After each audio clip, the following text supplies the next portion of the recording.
Okay, we are now resuming recording. So this is just a panel on big takeaways from family reunion that was virtual. So I've got 4 or 5 questions I'm going to ask the panelists. I'm just pulling those up really quick. And I'll just kind of call on you guys so that we don't get like, boring quietness. But if somebody says something that you want to add into, feel free to jump in. If any of you guys that are participating have questions, feel free to just chime in and ask. I'll try to keep my eye on the chat box if you want to ask things in there, and I'll try to just kind of interject those. So Marita and Rick, let's start with you guys. How many times have you guys attended family reunion? I've been twice in person, and this one obviously was the first virtual. Great. What about you, Marita? I have been 4 times, and of course this is our first virtual one. But honestly, it's funny though. Rick kind of attended family reunion with me the 1 year and just didn't go because he wasn't an agent yet. But nice. So did he go on? He traveled with you, but just didn't go to the event. Mm-hmm. Yeah. And at the end of the day, we would gather as a team and talk about our takeaways. And that was when I had first joined the Stern team, and he's like, "Oh wow, okay, I see kind of what you're doing here." That's awesome. Yeah, I was so happy that my husband was actually kind of able to join us this year. Last night we watched one of the thing with Gary and Jay, the 7 traps of wealth building. Mm-hmm. So it was really cool to finally be like, this is the thing. These are the people I've been telling you about. So yeah. Corby, what about you? This is my first family reunion ever, so I don't know any different. I really enjoyed the virtual, so I'm sure the in-person is really fun, but it was really cool to be able to just jump from another class to a different one. So I'm excited to hear from the people that have been to a bunch in person, and I have just kind of my own questions and how those differed. So I'm excited to hear kind of those takeaways. So yeah, but yeah, first time, first family reunion, first virtual. So yeah. Yay. And then Emily, you're the same thing, right? This is your first family reunion experience, and it was virtual. Yep, same thing. First one. Cool. So let's start off with that. What did you guys think? I'm going to start with you newbies since you don't know any different. And Emily, you're on my screen, so I'm going to pick you first. Tell me about some of the positives you found with the virtual family reunion. I would say number 1, if anyone knows my personality at all, they would know that it would be the price. I don't know if as a new agent, just starting off, I don't know if I would have felt comfortable or had the funds to travel and buy the hotel room and pay for the family, reunion event itself.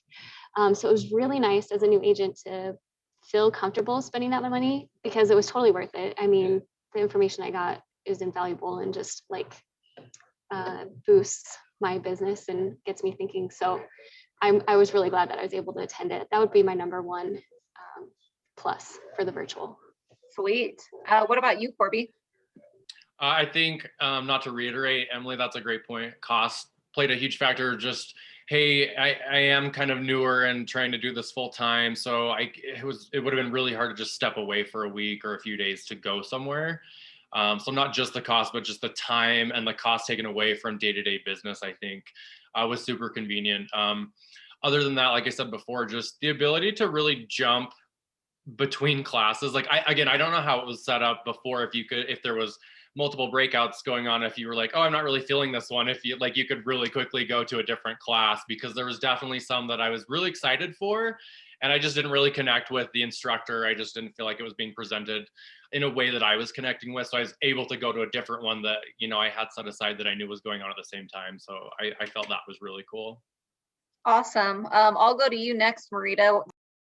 Speak a little bit on what it was like when you didn't like a class and how easy it was to get to another one when it's live.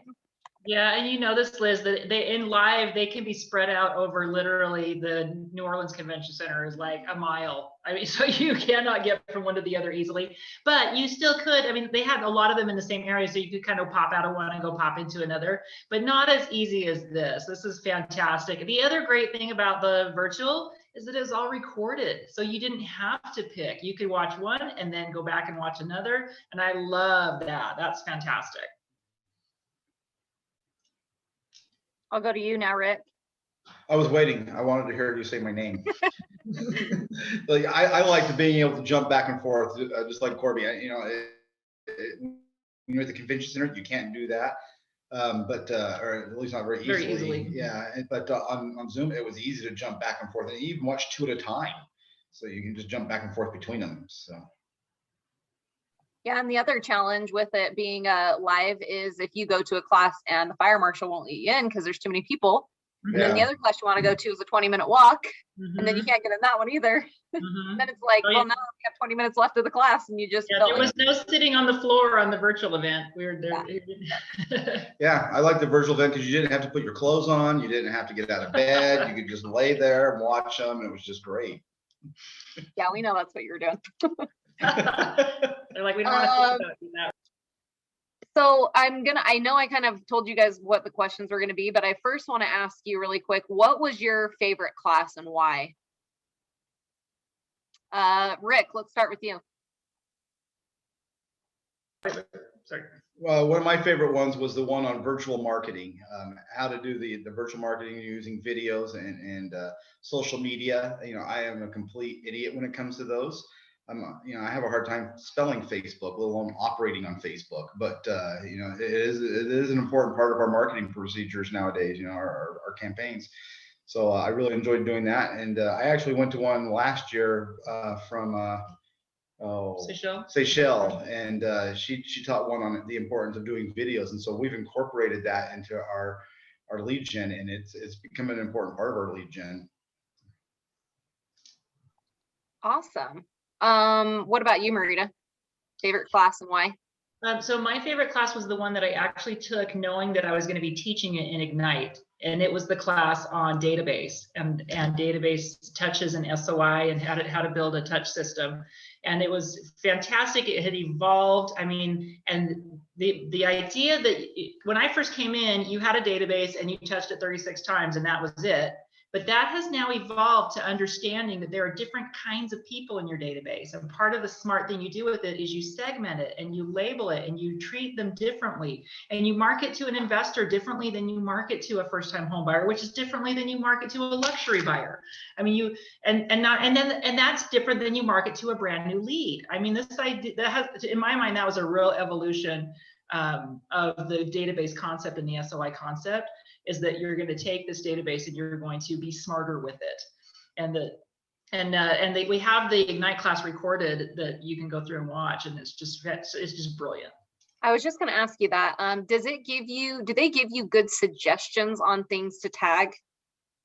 Because that's where me and Cameron have just been like, can't figure out what to tag for who. Do they give you good suggestions on how to segment your database? No, it was more the concept that you need to be thinking about that and organizing it in a way that makes sense for you and your sphere.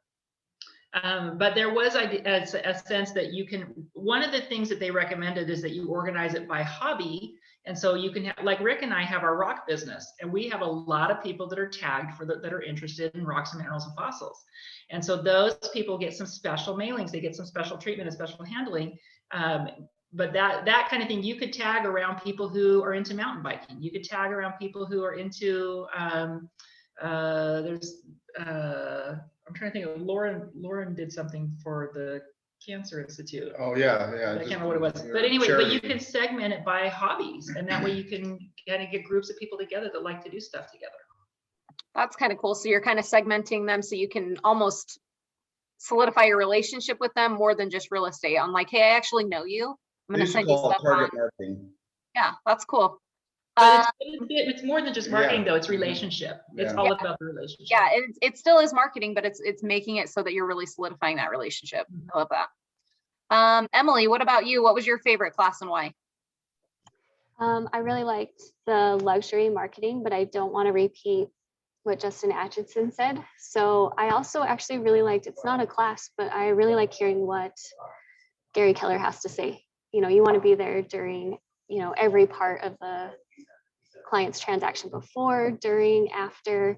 So again, it got me really thinking about what am I providing for my clients and how can I do it better?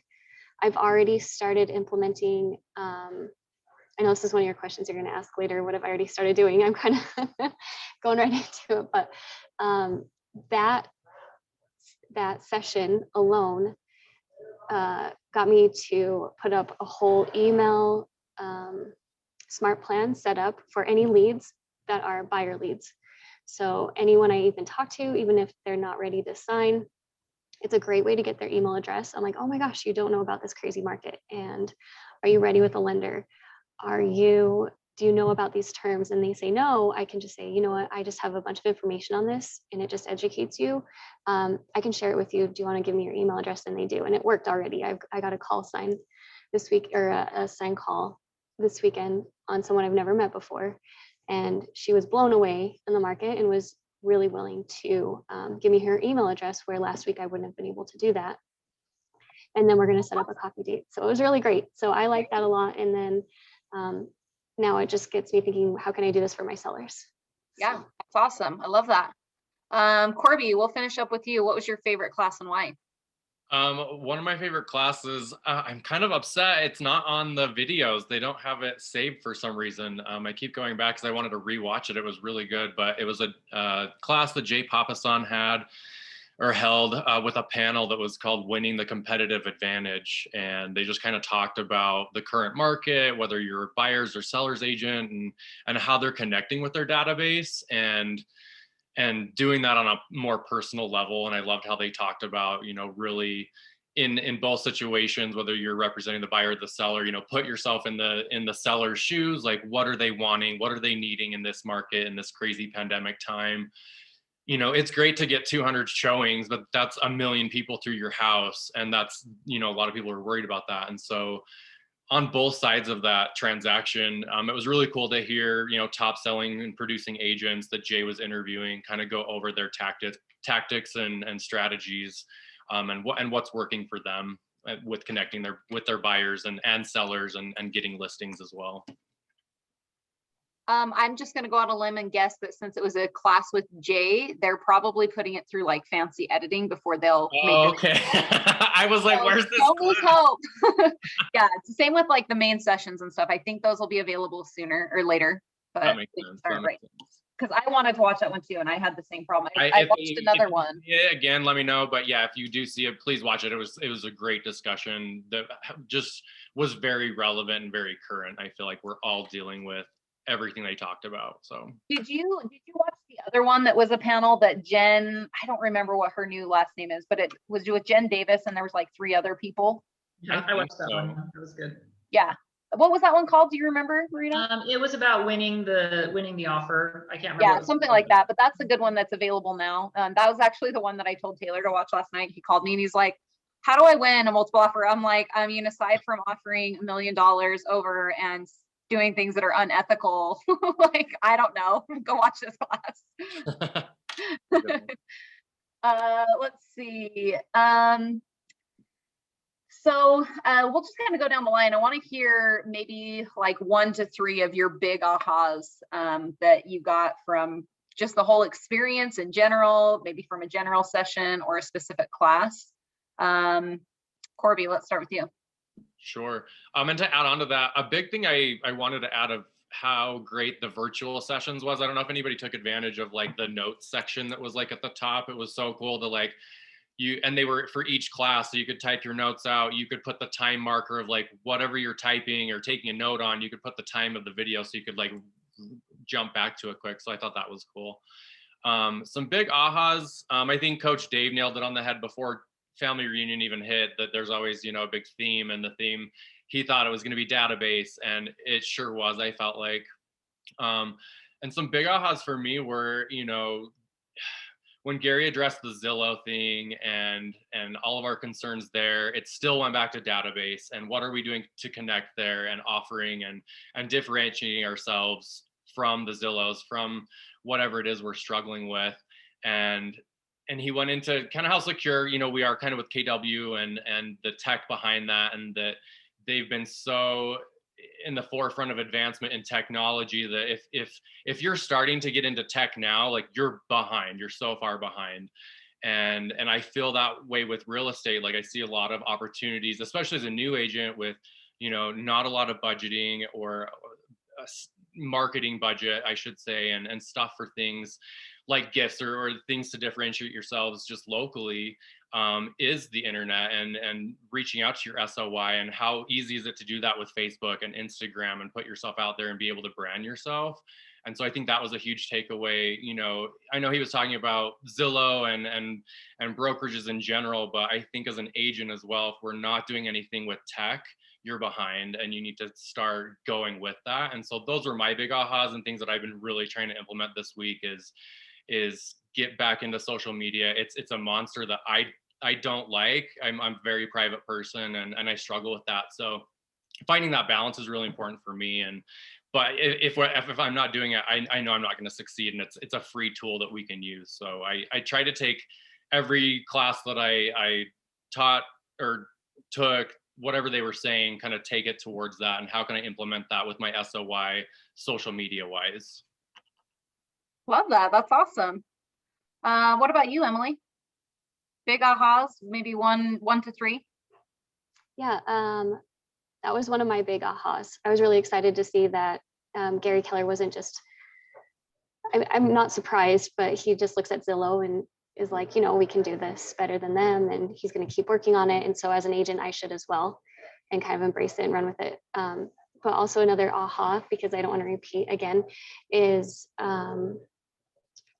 how can I be unique and offer something different than what everyone else is? Again, I mean, I think about that, but having that reminder really helps. And then some of those classes I would go to, I would keep that in mind. What are they doing that's unique? Can I implement something like that? Is that something that I want to implement? And so that was kind of a fun aha to just like remind myself of that. Thank you. That's awesome. And yeah, it's like that little phrase, don't get Walmarted, right? Be unique. Marita, some of your big ahas. Well, one of them was secondhand. I got it from Emily. We were talking about staying out in front of your clients, and she quoted one of the sessions, I think it was Gary Keller, where he said that if your client is reaching out to you, you are behind, that you need to be ahead of them. And that's in the transaction, that's in the marketing. I mean, it's the whole process, that they need something and we should anticipate it and be ahead of the game on that. So I love that one. But one of my favorites was Gary Keller talked about the triangle of why people buy from you. And he talked about that they believe you're the professional. That's one side of the triangle. They believe that you're the market expert. I'm going to paraphrase. And then another side of it was that you're authentic, that they can relax and be themselves with you, and that you are a person to them. And now I forgot what the third side was. I can't remember. Anyways, Is it trust? Oh, that they trust you. That they trust you.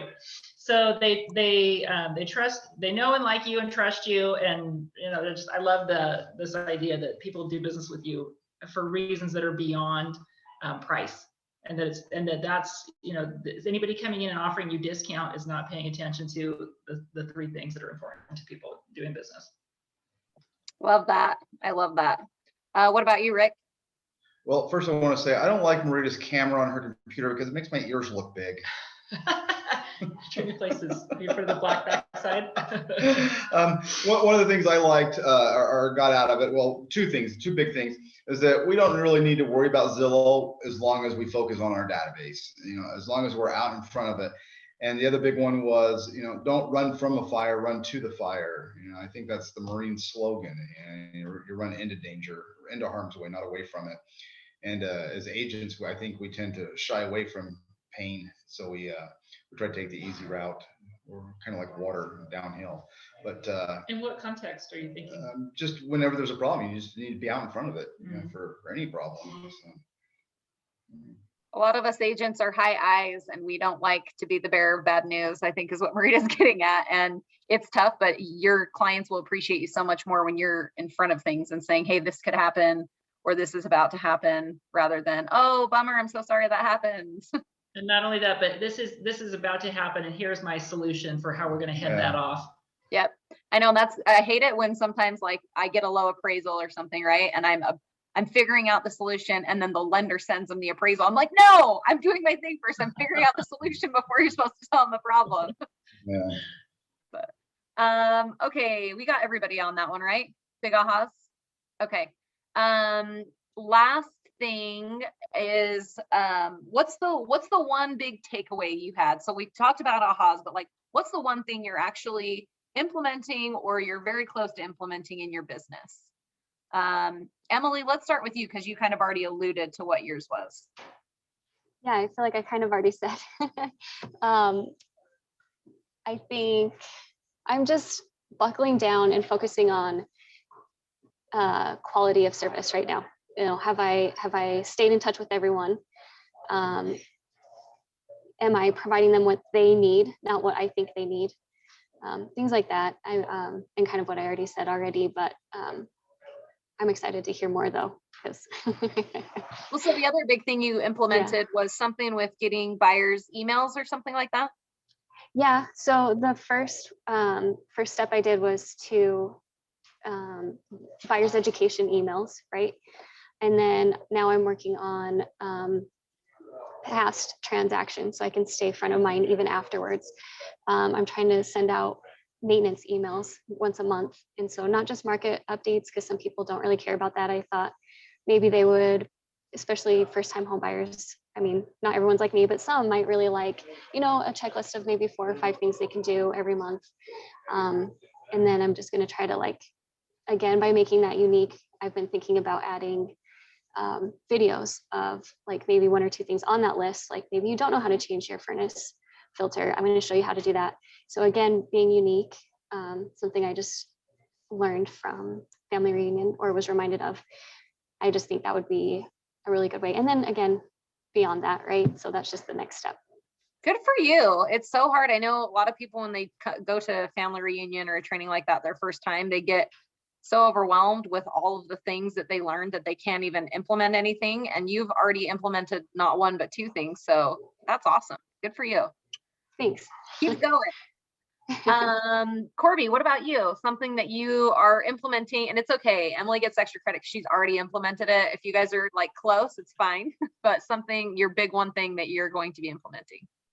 Yeah, I think something I definitely struggled with the pandemic was, you know, not being able to reach out to my SOI like I used to be able to in person so much. And so kind of what I said before was, you know, my big takeaways were with tech and I think Jay at some point, I can't remember if it was in that same class, kind of said, you know, the businesses, and no matter what business or industry you were in with your business, the businesses that succeeded and were able to, you know, keep going through that pandemic were the ones that were set up digitally and were ready to still service customers and still provide for their, you know, database in a way that they still provided service and value, even if it was just touching in and knowing like, hey, I have resources if you need something. Like, do you need toilet paper? Do you need help moving? Like, are you needing to get out of your house and sell it, and providing things like that? So the tech was definitely something I was already working on. I've gotten a website put up in the last month and really focusing on just kind of outreach via electronically, like with getting a newsletter going once a month at least, and reaching out that way. But really trying to get content, just original content out there, whether it's live videos or I don't know if I know a couple of you were there. Alan Walker's class had like a couple weeks ago on wealth building with social media. If it's recorded somewhere, highly recommend you find it and watch it. He had I can't remember his name either. I'm so horrible. But he had a guest on that talked about, you know, kind of what to provide content wise, social media, and just to be posting things. And it doesn't always have to be real estate. And he gave kind of a general schedule. And so I've been really trying to implement that with my business, social media, and my personal as well, and how to intertwine those and how to benefit one with the other, and post stuff for my business stuff and share it onto my personal page and connect that way. And so that you're not just this car salesman type, like constantly shoving real estate down people's throats. And I don't know, I want to find that balance. And so that's what I've been trying to really implement the last couple of weeks.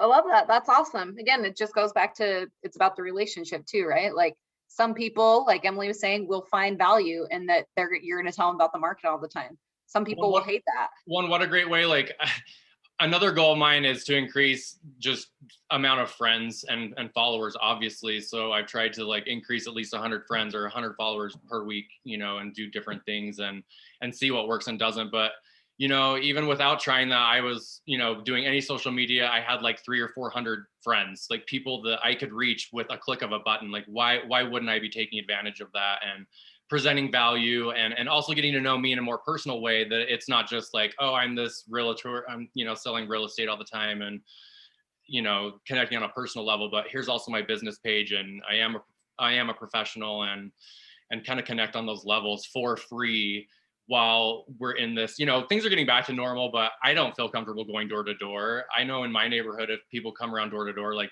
they don't get the answer, the door doesn't get answered basically, you know, and so how can we reach those people during this time, you know, without doing that? And the class that you were referencing, KWSLC actually has a YouTube channel. I know we don't do a very good job at advertising it, but we do. So if you want the link, anybody, just let me know. Because yeah, there's actually, that class is on there. There's a lot of, and there's going to be more going forward. All the tech labs, everything is on there. So Marita or Rick, you guys can fight over who gets to go next. What are you implementing? So one of the things we started implementing last year, and it took us a long time to do it, was the videos.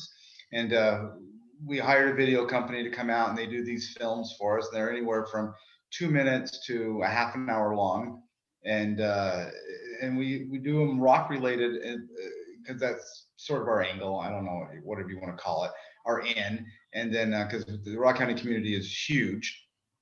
And then they're always sponsored by the real estate. And we just felt like the company we were using wasn't good, so we just fired them, and we've hired a new company that will start video for us today. So that wasn't really an aha for this one, but for this family reunion. But what I did get out of this family reunion is that to just keep at it. You have to be consistent and just keep at it, and that's what we're gonna do. Yeah, and I agree that the fact that it took us like the whole year to really feel like we were implementing it well, and that was okay. We had this goal that we really wanted to wrap our heads around video and how to use it. And we're in process on that. And we ended up having to hire somebody to make it, because we were trying to do it ourselves and it just was not regular. Yeah. And so for us, we had to spend some money and actually hire a company to come in and help us put some good content together. And we'll continue to work on that. So, but what about this year? Did you have anything this year? This year, we're just gonna, well, for me, it's just gonna be continuing on the videos and getting them focused and honed in so that they're very laser specific. Yeah, and to me, it's the database. It's making sure it's for the database, and it's the marketing plan to different aspects and components of the database. Yep. So, and of course, the biggest piece of our database is the Rock County and the Rock people. So yeah, I have 850 people in my database. I think 830 are Rock County members. Yeah, and that's not to mention the thousands. The thousands we just got this last weekend. Yeah. So, yeah, and that's what is kind of, I love your guys' perspective, because some things take a whole year to implement, and some things can literally just be over a weekend. So exactly. Yeah, thanks for sharing that. Where can we see your content, all of guys? Sorry, what? I was just wondering where we can see their content. Is it on like your social media feeds, or is that stuff you guys put out to like just to your database? Just wondering how you. What social media? Okay. Can't spell Facebook, we have a YouTube channel and we post it on Facebook, and we probably could do more about it for exposure. I tried to get on Instagram, Facebook. Yeah, that's nice. But we do have a YouTube channel. Cool. What's a YouTube channel? I want to take a look. I will look it up for you. In fact, you know what? I'm going to go pop over and find the office one and ours too, and I'll send it to you guys. Yeah, that'd be awesome. So those were all of the questions I had prepared. I don't know if anybody that has questions for each other, for other panelists, if we want a little bit of time masterminding, anything like that. I had a quick one for the people that had, done both virtually and in person. Say next year's perfect, everything's back to normal. They offer it in person and virtually. Which are you going to go with?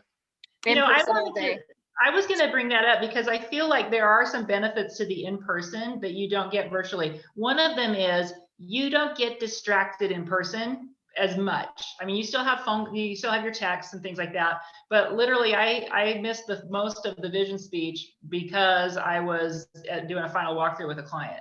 And if I had not been in Salt Lake, I couldn't have done it. So that's one of the things I like about in person, is that it really, really takes your time. You still get some distractions, but you are, in my opinion, I was much more present when I was physically present. I feel So- the same way. Like you kind of cut that time out and you tell your clients for a week before, like, you're not going to be able to reach me. You're not going to be able to reach me. You're not going to be able to reach me. And suddenly, like, if you do it right, a lot of the time your phone hardly rings while you're there. And you know, the few times that it does, you can return those calls later, and you've got backup support at home that's watching your business for you. So I agree with that. I would rather go in person just for the distractions, and it's fun. Like, I like the connecting with people within our office and then networking with other people. There's definitely an energy in being there in Mhm. person for sure. And also on the other flip side of that, there's also the possible contamination for being there in person. Yeah. I would much rather do it in my pajamas at home than be in person.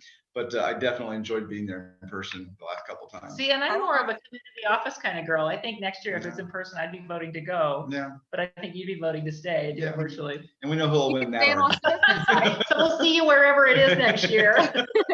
Yeah, and it was funny in the chat during team meeting, Linda was like, it would be so cool if they had a hybrid where it's like you could go in person to the classes, but then you could also go to the platform. I'm like, yeah, I would hang out at my Airbnb all day, watch whatever classes I wanted. I'd show up for the big stuff and be the best of both worlds. It'd be great. Yeah, I bet they get a lot less attendance in person next time if they do both. Yeah, if they did both, for sure. Any other questions anybody has?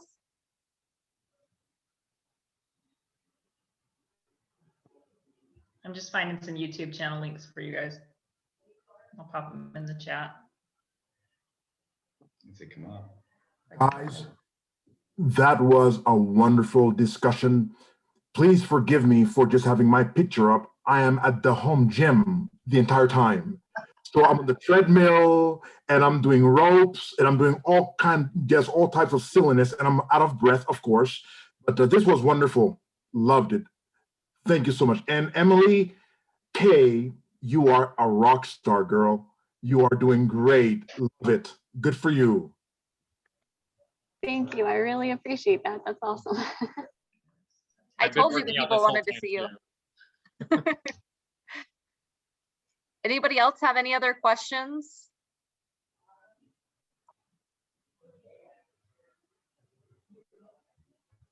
Anybody want to mastermind on anything? Liz, do you do a lot of like note taking that you then go back to, or is it more about the note taking helps you retain in the moment? I feel like there's a lot of things that I go, oh man, I really want to remember that and implement that, and then I just forget about it. So how do you guys do? Yeah. How do you handle that well to be able to really keep things in front of you? Like you had the one thing of doing the videos, and you hung on to that all year. Mhm. But I think somebody told you going into it that you should pick one thing, and One you thing, did. yeah. Mhm. Hey, Chris, he's not awake yet. Sorry, baby duty. I'm like watching him on the monitor and I'm like texting Chris. I'm like, I think he's waking up. And I'm like, no, he's not. He's fine. Leave him. So I'm kind of both, Marita. I will take notes because it helps me really focus in the moment and retain what I'm actually learning. And then it was probably yesterday, actually, Corby, that I really noticed this needs to stay plugged in. It was actually yesterday that I noticed that cool little notes section, and I was curious how it showed up. So I was like, gosh, that would be great for like you said, to just put the little, like, oh, there's a timer, there's a 3 minutes and 19 seconds, there's a script I want to go back to, or you know what I mean? So where did those go, those notes? Do you know? So you can type them right there and then save it, and then you can go to your profile and there's a notes section. What I would do though is like I saved mine, but I also just went back in and copied them and then put them into my own Google Doc. Yeah. But just for quick reference, I would just save them, and then I'd have to go to an appointment or something, and I could come back later and be like, oh, what was that script again, or what was that Jay said that I wanted to go back to, and yeah. That's cool. Anything else? I've taken a lot of notes, Liz. Thanks. Good. Yeah, you just drinking from that fire hose, really? Yeah, pretty much. Good. Risa, did you have any big takeaways you wanted to share with anybody? Nothing different than what everybody's been saying. I sure appreciate you guys doing this because it's Yeah. nice to hear it over again. Yeah. Yeah, That kind of reminder. you guys. Yeah. Well, if nobody else has any other questions or has anything that they want to kind of mastermind around, I'll just go ahead and end this a little bit early. Hang on, let me Last get you. chance. I've got the Office YouTube here too. There you go. Oh, yay. Awesome. Okay. If you guys want to grab the Office YouTube, there is some good stuff on there. One thing that's really funny is you'll notice that like whoever, I think it's Camille who uploads them, she doesn't necessarily make it like a good photo when it starts. It's because it randomly picks. Yeah. You Yeah. have 3 to choose from, and sometimes Yeah. you don't have good choice. Yeah. And it was so funny because one of Like them, one of the ones you just did, my eyes are closed. yeah, and one of them is me, and I'm getting up to show everybody my pregnant belly. So it's really awesome. I was like, and it's like the one on hiring your first admin or something. So it's not even my class. I was just giving the questions for it, and I was like, oh my gosh, are you kidding me? That's amazing. That's pretty funny. Hiring your first admin and there's like a belly pic, like I'm gonna My first prepare them admin. this early. He'll be starting when he's 14. No. Yeah. All right. Well, thanks everybody for being here and contributing. And we are going to do these panel style classes like once a month. I think one of the big things that we have been hearing that people want to do more of is like a marketing series. But if you have any suggestions or people that you specifically want to hear from, don't hesitate to reach out to me. And yeah, we'll see you guys around soon. Awesome. Thanks for putting us on, Liz. Yes. Thanks, Thanks, Liz. Cody. Thank you. Thanks, guys. Thanks, guys.